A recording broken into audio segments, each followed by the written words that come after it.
नमस्कार दोस्तों, आज की घटना एक व्हाट्सएप चैट से स्टार्ट होता है। 16 साल की काव्या ने ये व्हाट्सएप नोट पर अपनी चचेरी बहन को भेजा था, जो एमपी के पिपरिया में रहती थी। लेकिन मुस्कान में ये व्हाट्सएप नोट को कहीं घंटों के बाद उसे देखती है। इस तरह का मैसेज सुनकर कोई भी शख्स घबरा जाएगा, और ये मुस्कान के साथ हुआ। उसने भागकर तुरंत अपनी मम्मी पापा को वो मैसेज पढ़ाकर सुनाने लगी। अपने भाई और भतीजी की हत्या की खबर अपने ही भतीजे के मुंह से सुनकर उनके पैरों से जमीन सरक गई। बगिया और जबलपुर के बीच 230 किलोमीटर की दूरी है, जिस वजह से जाकर भी वो तीनों 3 घंटे में वहां नहीं पहुंच सकते थे। इसलिए उन्होंने जबलपुर में रहने वाली रिश्तेदारों को फोन कर उसकी खबर दी। आप पर 4 बजे जबलपुर पुलिस रेलवे कॉलोनी में काव्या के घर पहुंची। जब वहां पहुंचकर वहां का मंजर देखें तो काफी भयानक था। काव्या के पिता की बॉडी पॉलिथीन में लिपटी हुई थी और कहीं किचन में भी पड़ी हुई थी। वहीं पूरे घर की छाननी के करने की मौजूद भी पुलिस को काव्या की छोटी बहन नीतीश का कोई नहीं पता चल पाया। तभी पुलिस वालों की नजर रेफ्रिजरेटर के हैंडल पर पड़ी। गौर से देखने पर उसमें खून लगा हुआ था।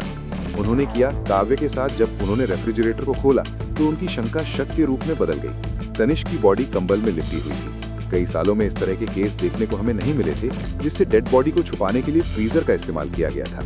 ये बंगला बाकी केस से अलग था।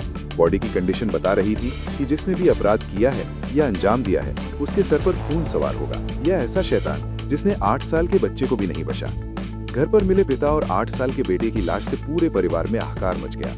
रवि मां को भोजन लेकर 1 साल भी नहीं हुआ था कि अब अचानक परिवार में 2 लोगों की ऐसी दर्दनाक हत्या हो चुकी थी। सवाल ये था कि उसके पिता भाई की खबर देने वाली काव्या आखिर कहाँ है। मुस्कान जल्दी ही जबलपुर पहुंची। पापा के मुकुल ने मार दिया है, इसमें मुकुल का नाम जिक्र किया गया था और उसे खूनी बताया था कि आखिर ये मुकुल कौन था। आइए इस कहानी में जानते हैं। जब पुलिस ने इस नाम के बारे में छानबीन करना शुरू किया तो पता चला कि 20 साल का मुकुल इस मोहल्ले का रहने वाला था। उसे राजकुमारी की बेटी का प्यार से रिपोर्ट के आधार पर पुलिस को पॉस्को एक्ट के तहत मुकदमा दर्ज कर जेल भेज दिया गया था। ये घटना 6 महीने पहले सितंबर 2023 की है। उसी वक्त काव्या 15 साल की थी। अगर मुस्लिम जेल में था तो फिर काव्या ने मुस्कल का नाम क्यों लिया। जब पुलिस का पहला सवाल था कि ये काव्या के साथ कोई अनहोनी नहीं तो नहीं हो गई। पुलिस ने घर के आसपास लगे सभी सीसीटीवी कैमरे को कंट्रोल की कोशिश की और फुटेज ऐसे मिली जो किसी को भी हैरान कर सकती थी। घटना के दिन दोपहर 11:30 बजे मुकुल लकड़ी स्कूटी से कॉलोनी के बाहर निकलते हुए नजर आया और इसके बाद सेकंड बेबी काव्या भी बाहर आते हुए दिखाई देती है। इस फुटेज के कई सवाल खड़े कर दिए थे। पहले मुकुल जेल में था तो फिर बाहर कैसे आया। दूसरा, काव्या मुकुल के पीछे पीछे क्यों गई, जबकि मुकुल के ऊपर काव्या का किडनैपिंग और रेप करके दर्ज था। सवालों के जवाब के लिए पुलिस ने जब मुकुल के केस की स्टडी की निकली तो राजपुरा की मुकुल और काव्या के बीच रिलेशनशिप था और सितंबर 2023 में दोनों भागकर भोपाल चले गए थे। लेकिन काव्या के पिता की कंप्लेंट पर पुलिस दोनों को पकड़कर वापस जबलपुर ले आती है। काव्या के नाराज पिता मुकुल को पॉस्को एक्ट के तहत जेल भिजवा देते हैं। लेकिन ट्रायल के वक्त काव्या अपने पिता के अगेंस्ट जाकर बयान देती है कि वो अपने मर्जी के मुकुल के साथ गई थी और उसके साथ मुकुल ने कुछ भी गलत नहीं किया है।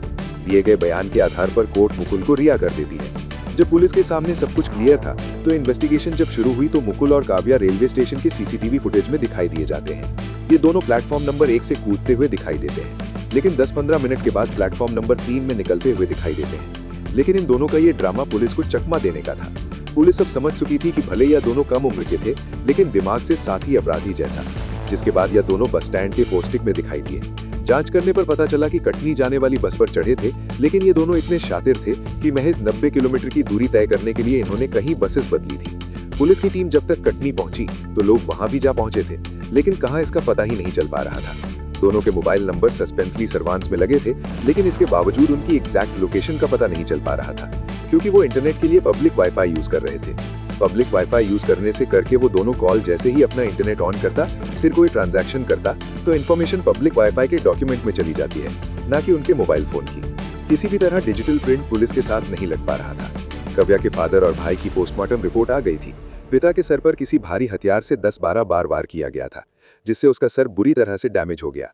वहीं तनिष्क के सिर पर 6 बार वार किए गए थे। उसे कंबल में लपेटकर फ्रिज के अंदर रख दिया गया था। माफी चाहूंगा दोस्तों। अगर मेरी वीडियो आपको पसंद आ रही हो तो प्लीज चैनल को सब्सक्राइब कर बेल आइकन ऑल पर क्लिक कर लीजिए।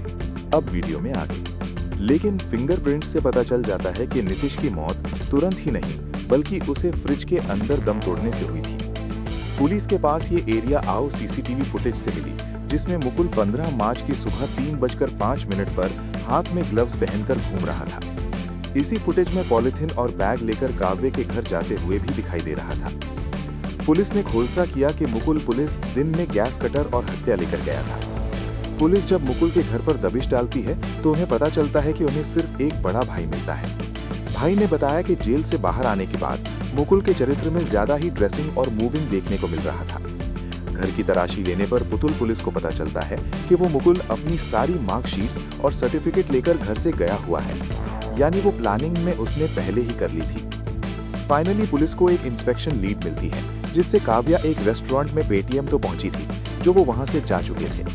अब पुलिस को इन दोनों की लोकेशन का पता लग ही रही थी, लेकिन ये हर 6 से 8 घंटे में अपनी जगह बदल रहे थे। हैरान करने वाली बात यह है कि 1 महीने में वो 7 राज्य 9 शहर बदल चुके थे।